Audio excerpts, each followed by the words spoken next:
We are live, and this is during the Super Bowl halftime. So I'm doing my own Super Bowl halftime show for you all. And we're going to talk about rejection and failure and why it's essential for growth, success in sales, in life. Plus, I'm going to show you how to shift your mindset from insecurity, lack of confidence to stepping out boldly with confidence. So stay tuned. First, I want to mention someone, Jing, and I may be pronouncing his name incorrectly. When he was a young person in China, his teacher basically told him, you'll never amount to anything.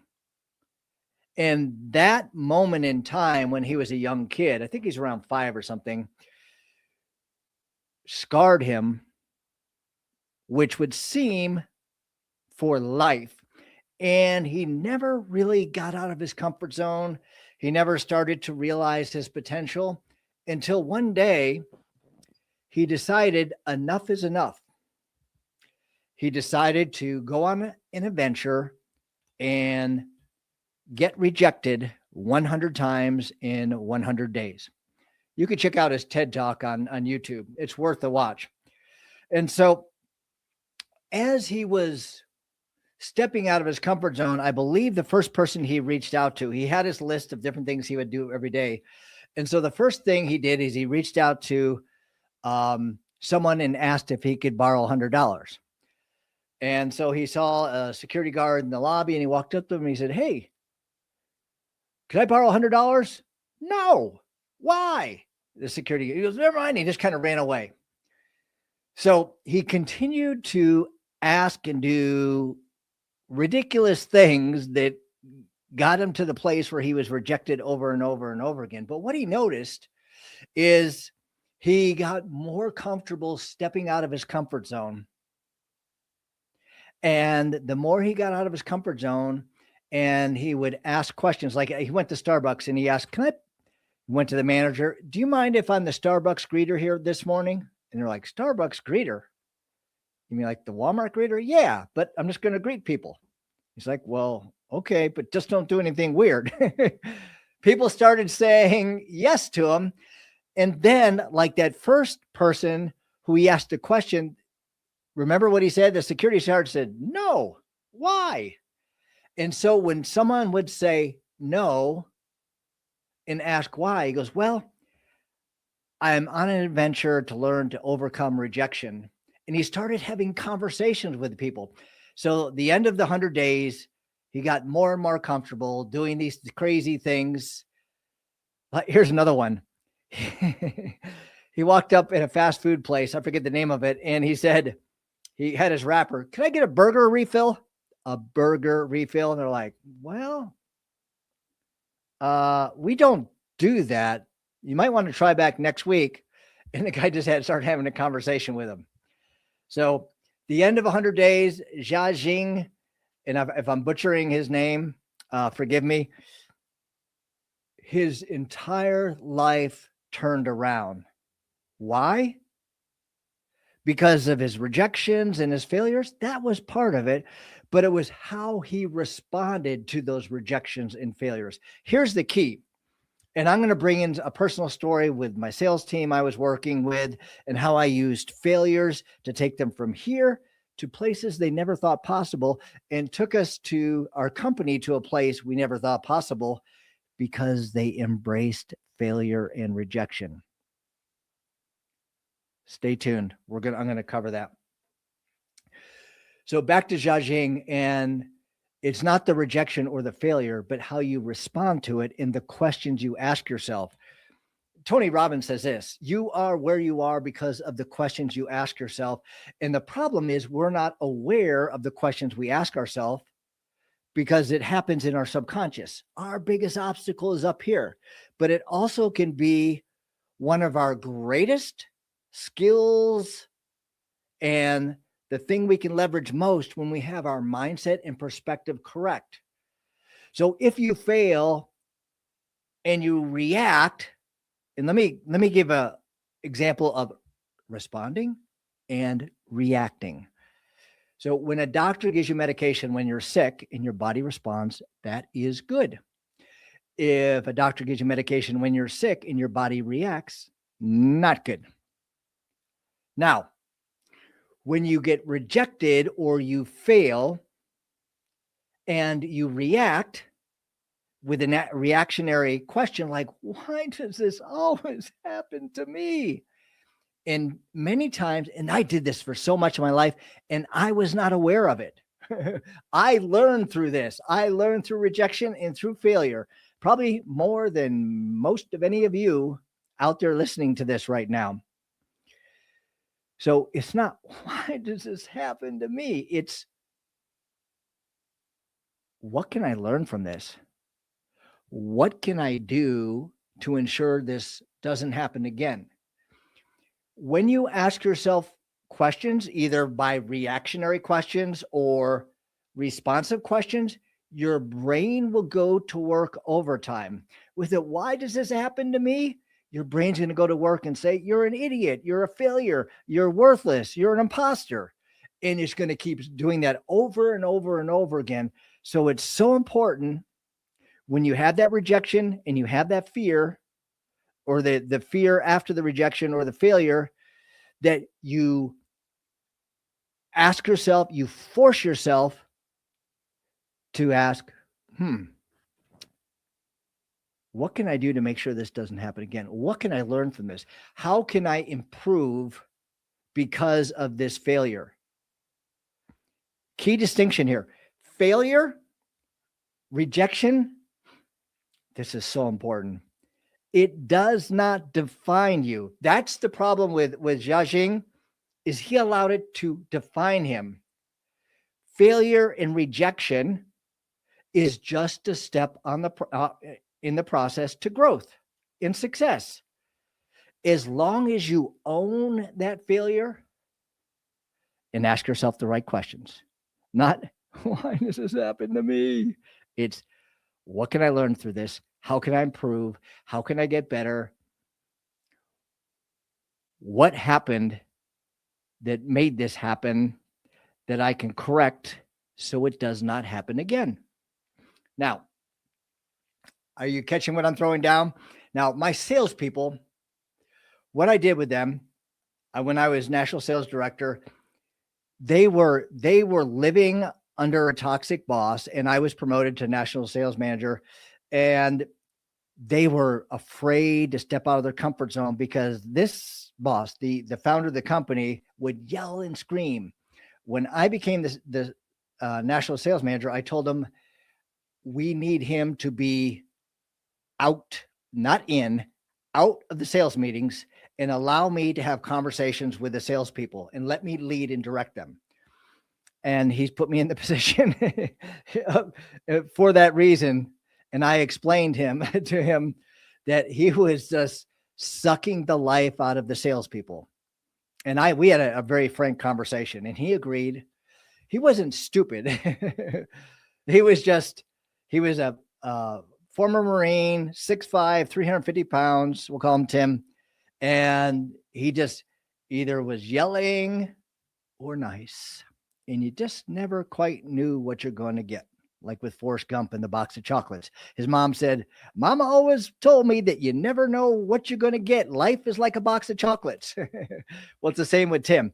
Anyway, we removed Tim from the sales meetings. And so I would show up, first sales meeting. Okay, everybody, let's talk about your first failure, or the failure that you had, the first failure you had this week. Everyone was quiet. So I would talk about my failures. Day 2. Okay, guys, what's a failure you had today? Silence. So I continued to ask, and then I would talk about my failures day after day after day, week after week. People started to talk a little bit about their failures. Check this out. About 5 weeks in, people would show up excited to talk about their failures. Now, key distinction, when I talk about failure in this way, I'll usually get comments, people saying, Chaz, it's about learning, not failure. And they don't like me using the word.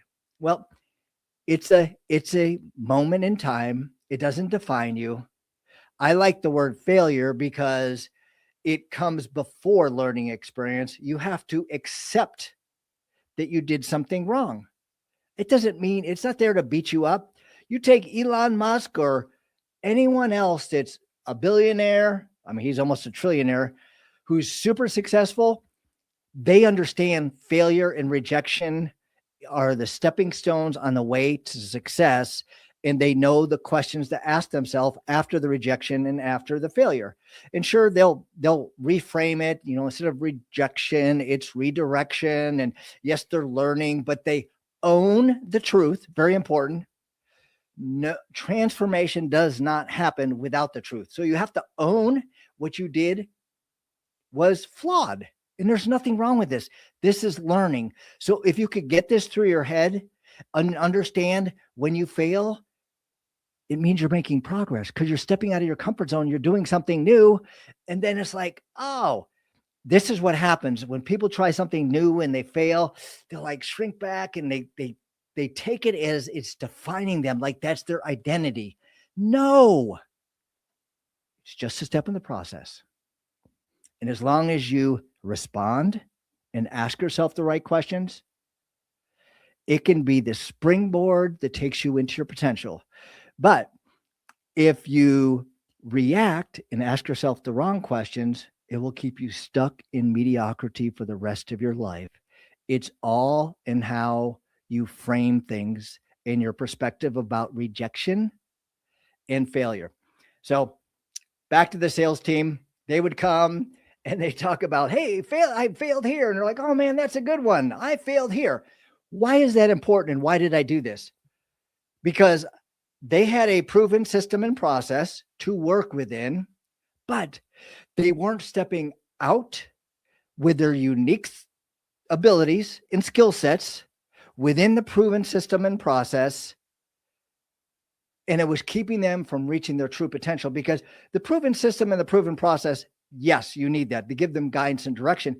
But if your team members, salespeople, or just people on your team, if they're not experimenting and getting out of their comfort zone, they're not going to reach their potential and your company's not going to reach its potential.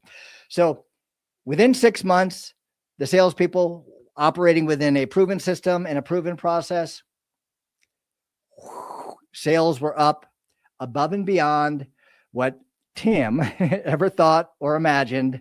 The salespeople were having fun. We talked about failure. And so it wasn't about, I need to perform in this meeting. I need to look good to others. It was about, let's learn from others and let's challenge one another by stepping out of our comfort zone in new and creative ways. People were coming up with the most amazing, insane, crazy, but awesome ideas because we did that.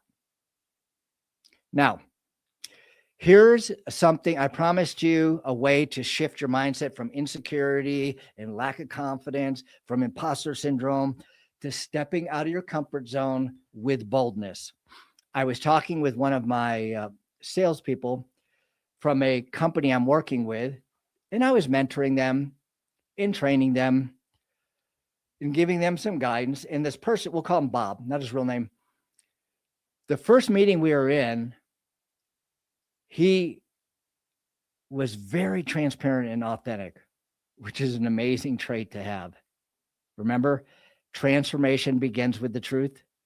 And so we were talking about where he was and his goals. He goes, this is the goal. And I did this, but I'm like, what? Well, never mind. No, if I don't know, I'm not here to demean you.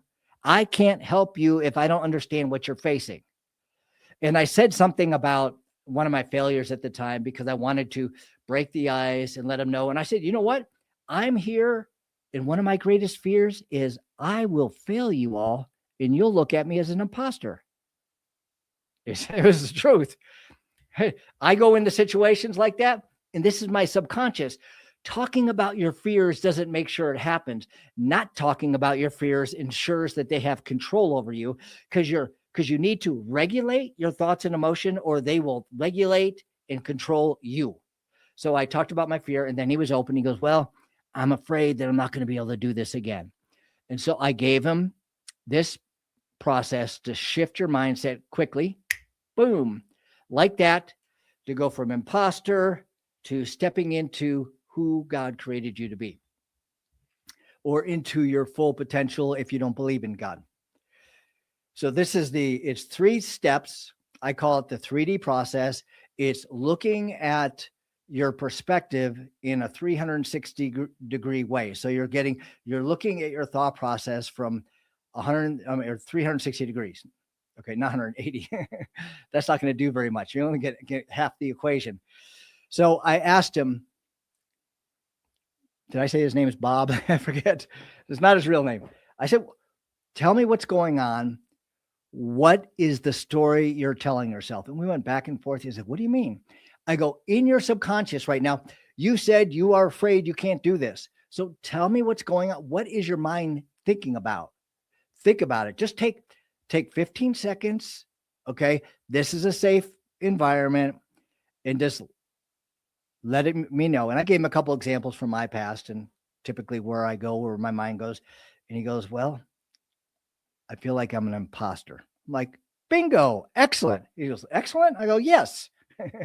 And I told him, all transformation begins with the truth. Now we know the story you're telling yourself, and that story you're telling yourself is keeping you stuck and not helping you step into your full potential.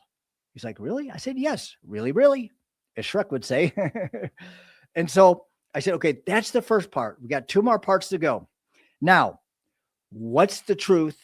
Take out all emotion. Tell me what the truth is about you in your sales career. He'd been in sales for 15 years and he's had a lot of successes.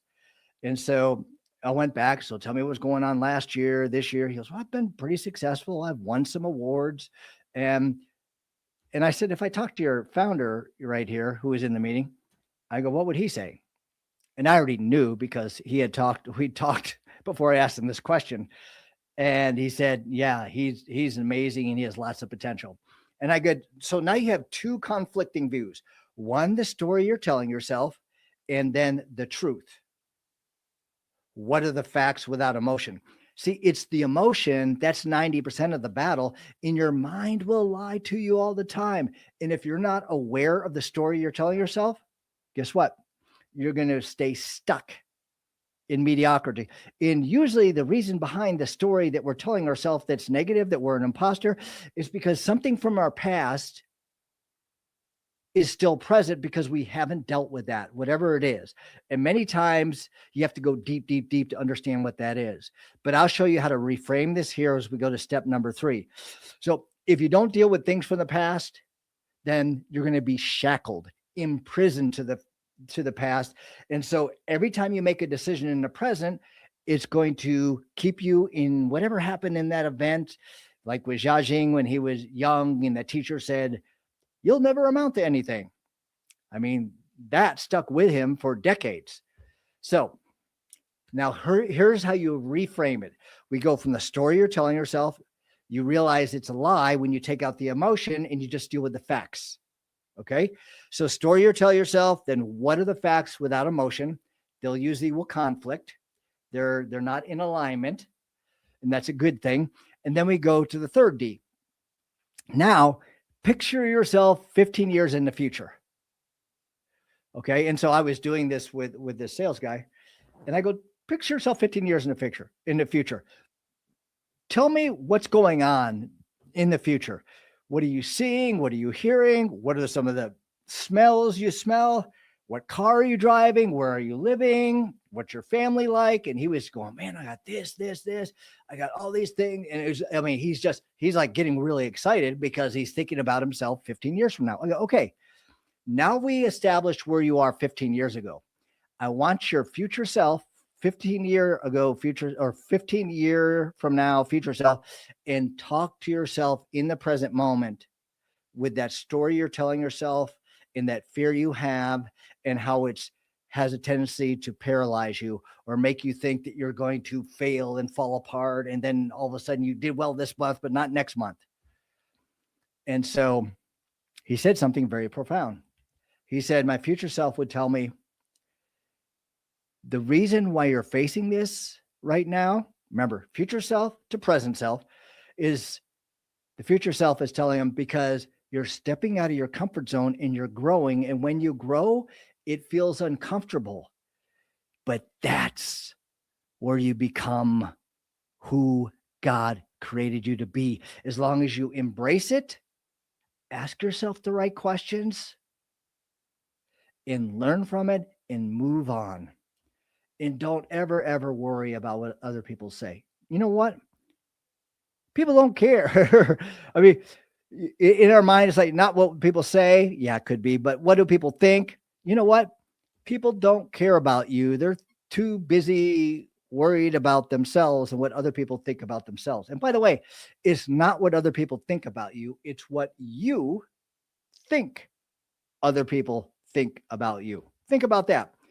The biggest battle we have is up here.